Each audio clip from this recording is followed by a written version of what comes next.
My name is Alexis Lara, and our capstone project is a motion sensor radar by Kevin Lee, Alexis Lara, Fatemeh, and Josh Mears, Whitaker College of Engineering, ECE1304. So we're going to go through the program and design specification. Programming first, we started off the program by setting a for loop with an index of 41 trial runs. In that for loop we nested two more for loops to control the servo, and then we took that data from the sensor and we controlled the RGB. Now going to the specifications, we use an ultrasonic sensor to determine the distance between the sensor and an object. We then attach that sensor to a servo so we can get a 0 to 180 degrees and vice versa motion, and then we converted that data to control the RGB LED.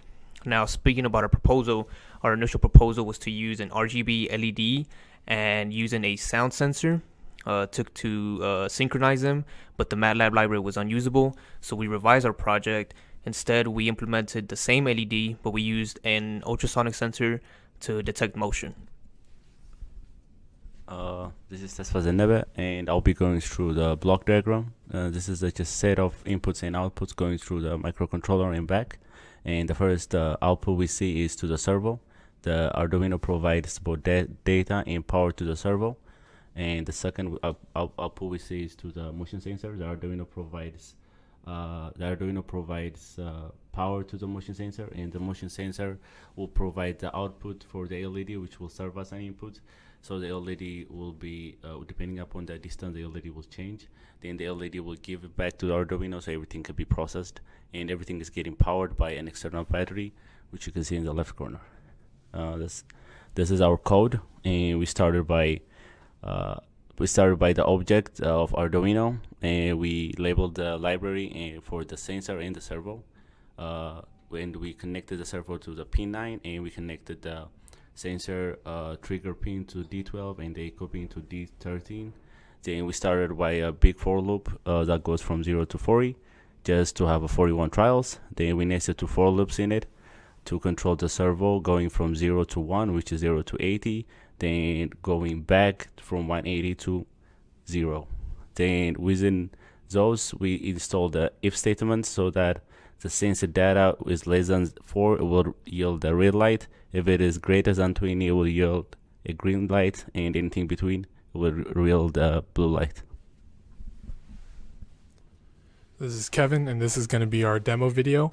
In our test run, we set it up 3 instances where we can determine the 3 types of distances.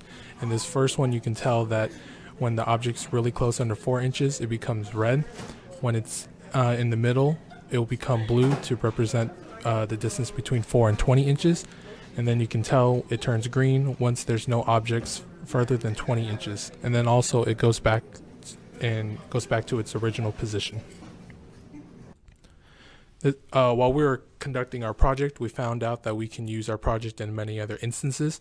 In this case, we connected our motion sensor to an RC cart. And so we set up the code so that when the distance becomes less than 4 inches, the RC car stops. As you can tell, it does. This is Josh with the custom materials. We started with the Arduino Uno starter kit. With all the materials that we used in that for our main project, it was $30. But with the RC car and the MOSFET, the total came out to $44.57.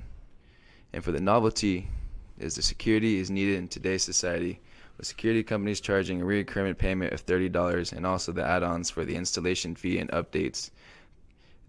Our project will cut down the payments by also being more secure and not having the contracts that companies can cut through. This is a one-time installation, but it's not one-time installation, but more flexible because it can be installed in multiple places in different areas that are needed. And for our references, we use the MATLAB library ECE1304, prepared by MathWorks MATLAB hardware team.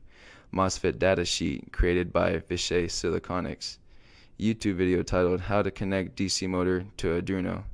And we also gained help from tutor Jonathan Amaya.